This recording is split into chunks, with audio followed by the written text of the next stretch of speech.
All right, howdy folks. Welcome back to Top Comics Pressing. This is going to be a send-off video here where I'm going to hopefully send off a couple of copies of this blank Teenage Mutant Ninja Turtles Usagi Yojimbo #1, which is the Where, What, When saga.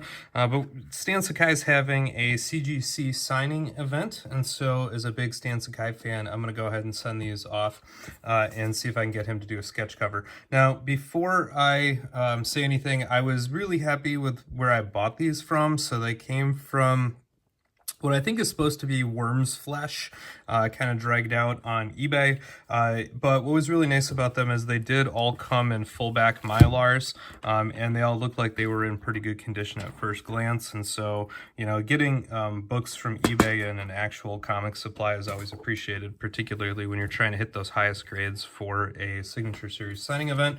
And so I just figured I would share a little bit of an unsolicited shout-out and appreciation for that from Worm's Flesh. Now, to start with the sketch cover, I've gone back and forth, and you know, I might change this and maybe I'll come up with something and drop one or whatever, but the two basic ideas I wanted to do was to have a homage to Silver Surfer #4, which is obviously one of the best Marvel covers of all time, and it's one I'm a huge fan of. And I kind of wanted to have Usagi Yojimbo be Thor here, you know, with the sword back, and instead of feathers on the hat there, we can have bunny ears coming off. And then for the Silver Surfer, I thought I would replace that with a Komori ninja. And so if you're an Usagi Yojimbo fan, you know that there is a clan of bat ninjas that menace Usagi Yojimbo, and I thought it'd be really sweet to have the ninja, you know, reaching out and then have the bat wings kind of go back. And so having Usagi with the bat ninja seemed like it fit really well, the dichotomy and the clash there. And so that was one of the two concepts I think I'm going to submit. The other of which here was going to be an homage to Journey into Mystery #83. It must be on a Thor kick or something, but these are, you know, two of the best Marvel covers of all time. I think, you know, this one is epic here. First appearance of Thor, and what I thought I would do is have Usagi Yojimbo be in the middle again with his sword swinging, and instead of all of the green mole men kind of attacking him, what I thought I would do is replace those with the Nico Ninja Clan, which are the cat ninjas, which are also kind of a reoccurring character in the Usagi Yojimbo series, and I thought that that would be awesome to have him being swarmed by the Nico, which of course has happened multiple times in the story. And so I thought that those two would make really good homages, not only to classic Marvel covers, but also fit the Usagi Yojimbo character and kind of the fight style, as well as two of the reoccurring kind of nemesis in the forms of both the Ninja Clan. So that's where I was at with that. All right, and since, you know, each of those full cover sketches are going to cost several $100s, what I thought I would do is get a small stack of these comic books. I had one from my brother who was nice enough to give me one a while ago, and then, you know, I bought the eBay store out of them, because what I wanted to do is make sure I was giving my life the best chance for those maximum grades. Now, on books like this that have the heavier cardstock cover, one of the first things you're going to see when screening them is, if I hold that up there, you can just see how a number of them have really kind of gnarly binary tears. And so I'm going to highlight this one on the bottom here, which does not look like it has a significant binary tear at all. Unfortunately, if I flip it over, I think there is a scratch or a crease going through right there, although that might be on all of them, so that might be a production issue with this particular, or it might just be the light on my camera. I don't see anything, but this one has a really clean corner, so we'll put that one over here. And if I look on the sides here, you know, I would say these two also look like they have nicer top corners, and then, you know, this one's got a pretty bad binary tear, yeah. So I think maybe this front one is the least bad, or the second one. And this is where you really have to kind of get out your magnifying glass, sort of. So, yeah, so I'm going to put that in there. So now I have 4. So these 4 I'm just going to set aside. They all have pretty bad binary tears on the front. You know, if we find other defects on the other ones, we might come back and reevaluate those. But at least for now, I'll go down to the front 4, and I think I'm going to submit 2, and so I'm going to try to select 3 here to consider. The bottom corners are all significantly better although the two in the middle I would say are probably the best. And so those are all okay. And then let's just start looking them on over again. And for this, what I like to actually do is just run my fingers down the spine. Usually you can feel spine ticks a little bit better than you can see them that way. All the other corners and edges look really nice on these. So again, I think there might be some light production flaw right back here, where just from the right angle you can kind of see a line. But I think that's on all of them. Yep, very, very light binary tear down there. So very, very light. All right, so this one looks like it's a pretty good, strong contender. A little bit heavier binary tear from the backside, but we might be able to iron that out, particularly because it doesn't look like it's actually torn in the same kind of way. So if I look at this one, down here especially, you can kind of see that it's definitely crunched up and kind of popped out. So I'm actually just going to put that one on the shell pile for the moment. Okay. And then again, I'll just run my finger down the front and the back side. And usually you can feel a true spine tick if you have one. So all those look pretty good. And then just again, that raking glare to look them all on over. See if there's any surface smudges. These are probably not even going to get truly dry cleaned. I don't want to scuff or damage that surface in any way. So these you don't really need to press. I'm going to iron the corners to try to really, you know, flatten them out and see if I can cover up as much of that binary tear as possible. There's always going to be a little bit of one. It's incredibly rare to find a book that has no binary tear whatsoever, but you know, I think we've done our best job to remove those that have the worst binary tears. So these are all looking pretty good. This one has a little bit of edge wear down here, so this one might go in the decline bucket. If I hold that out there, you can see that edge wear.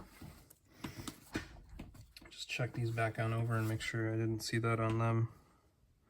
And this one has the ever so slightest crunch down there, you can see.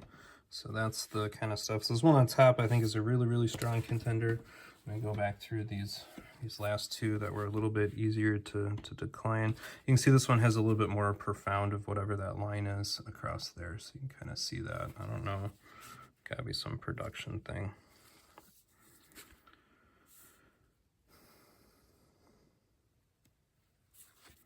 So we're talking very small defects here now. Trying to pick them all out. I think I might go with this one. This one has the cleanest edges down here. So those are not mishandling. Those are almost assuredly things that occurred in the box before they ever made it anywhere. So, all right, yep. All right, so we're gonna go with these two for now. I'll put these two on runner-up in case something goes wrong in the press. But again, these two, I think we're gonna decline. Just unfortunate because I think these had the sharpest top corner. You know, actually I might go back and put this one back in there. I think that will get overlooked. The ding here I think is more meaningful than the little white stripe there. So that one will for sure reject. All right, so these three I think I'm gonna iron, and then I'll see if I can pick two after that. And keep your fingers crossed then. All right, these are pressed up. Now on the CGC submission sheet here, they do let you put in like 150 character request for them, so you can see that one clearly there. I mentioned Silver Surfer 4 where Thor becomes Usagi, and then the Silver Surfer becomes the Komori Ninja. On the next one there, you know, I pointed out that you know, Thor becomes Usagi again, and then the Stone Men or the Stone Men of Saturn become the Nico Ninja. So you can see that there. Now in the individual books, typically when mailing to CGC you want to do window bags, but for a full sketch cover, I don't know how you do that. Usually at cons, Stan will pull these out and slide them back in, and he has a really good you know, handling of the books. So I've watched him do it, so I'm not really worried about that at all in any way. Sorry, it looked like there's a spine tick there all of a sudden, but I think that's just me being paranoid. So this one here would be the second one, and I've marked that here, so it's number 2 out of 2. And you can see I've attached both what I'm hoping for on the front here, but then also on the back, where I've tried to sketch in Usagi's Ronin uniform with the ears and highlight the slashes, and then clearly label all the places where I want the Nico ninja. And so hopefully I'll get the idea from that. For this one, I kind of did the same thing where I put the kind of bunny ears and the sword going off, and add the little spooshies for Usagi's side, and then have the belt, and hopefully he'll do like a mountain scene or something down over there. So we'll see. And then I tried to make the Komori ninja. Obviously, I'm not an artist, and obviously it's super hard to draw over that image directly, but hopefully that'll help us out. These two looked ridiculously sharp before I slid them into the bag, so you can see that there's almost no visible binary tear on the back one, and I don't think that there's any binary tear of any kind on that front one. And then on the bottom there's maybe the slightest tear on the back one, but again, the front one is as clean as a copy of a modern book as I've ever seen. So we're gonna send these on in, and we'll keep our fingers crossed, and hopefully we'll have an epic unboxing. All right, folks, the big day is here. This box is fresh back from CGC. Now, in real-time calendar days, I bought all those blank covers in early July 2024. All the books got mailed to CGC and were received in late July 2024. The original deadline for submissions for the signing was August, mid to late August 2024, and this box is arriving mid-February, but thank you, 2025. So we're talking like kind of a big delay. That being said, CGC did get it here just in time for Valentine's Day, and so this box is likely going to be my Valentine's Day present. It feels like one of their new kind of flip-top boxes, so we'll check that out.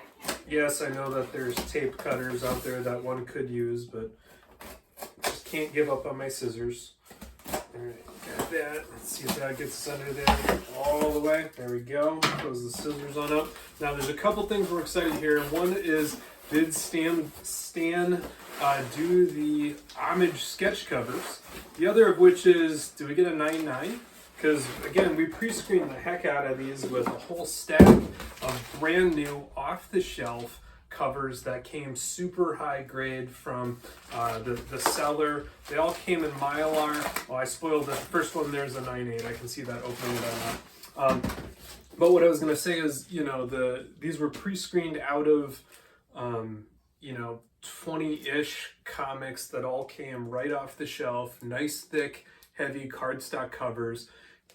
Picked the best of those with the fewest manufacturing defects we could find after heavy scrutiny. Pressed them, cleaned them, polished them, did the whole deal, and we got 2 9.8s. So again, if you want my opinion on are 9.9s real? No, they are completely made up nonsense. And I'll stand corrected if anybody's willing to buy 5 9.9s and resubmit them to CGC on an independent account and see if any of them come back at 9.9. My guess is this many 9.9s come back at 9.9. Because I don't think CGC actually screens for 9.9s. I think that's actually just made up. I think it was a big distraction game that they put out there to try to distract from Reholder Gate. And that's all I'm going to say about the 9.9s not being real. All right, but thankfully, Stan Sakai is a class act. And so the first one here is our homage to Silver Surfer number 4 in Usagi Yojimbo. I would say he nailed that Usagi pose, mapping it on top of Thor quite spot on. That is awesome. You get a little bit of the sketch underneath there. That looks phenomenal. And I asked for the Bat Ninja to be attacking. I imagined the wings kind of dive bombing in with the arm out, more similar to how the Silver Surfer is on that cover. This is definitely a Stan perspective, and I think it works quite well. It fills the space better. It's a little bit more balanced instead of just being on the angle. The bat wings fill up the whole top, and you get a little bit more vibe for how that bat might be swooping under Usagi Yojimbo. This thing is epic. And I couldn't be more happy. So thank you for Stan Sakai for that one. Let's take a quick peek here at number 2. This is supposed to be our homage to Journey into Mystery number 83, featuring the first appearance of Thor. And in this case, I asked for all the little green rockmen to be replaced with Ninja that Usagi is beating up. And this one, I think, is blown out of the park. I think if this one was a solid A, this one's got to be an A++++, triple plus, because that thing is just phenomenal. I can't even begin to describe. You can see, it took a couple, or at least a second attempt to get the Ninja in there. We got a lot of the light sketch marks in there. Usagi's there. I mean, this thing is just bonkers awesome. I would say that swoosh fits like right in kind of Stan's art style to begin with. And we've got all the Ninja bouncing around, and what is even more awesome about it as I stand here and look at it, it's it has a little bit of the turf underfoot, it's got some of the shrubs in the background, and so it has that ambush style, and you can see the expression on Usagi's face. It's not just a blank head there swinging, it has the grimace of a genuine fight, and that is just amazing. So genuine thank you to Stan Sakai for taking the time to visit CGC and do these covers, and this sketch cover is just phenomenal. I'm going to figure out what to put it back here on, and unfortunately I might have to take those two Usagi Yojimbos from Narita and replace them with some sketch covers up here. So I'm out of room here in the pressing layer, but these two are just truly epic. And so big thank you to Stan for taking that time. Hopefully you enjoyed the video here, watching a pre-screen of those moderns right off the shelf cardstock. Checking out how you can pack up and send to CGC for a signature series to get what you want on the covers, and then enjoy the unboxing aspect of it here. I know I'm going to be enjoying these for quite some time.